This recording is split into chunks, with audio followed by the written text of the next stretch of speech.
ট্রেনটি কোনোদু স্টেশনের মাঝখান দিয়ে যাচ্ছিল। ঠিক সেই সময় ট্রেনটি তার সর্বোচ্চ স্পিড ধারণ করল।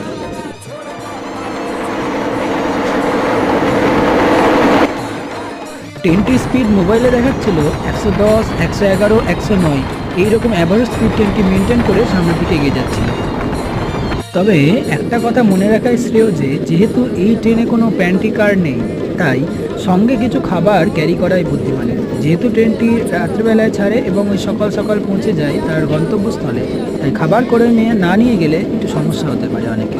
তাই সঙ্গে কোনো ড্রাই ফ্রুট বা কোনো চিপসের প্যাকেট নিয়ে গেলেই বেশ জার্নিটা মন্দ হয় না।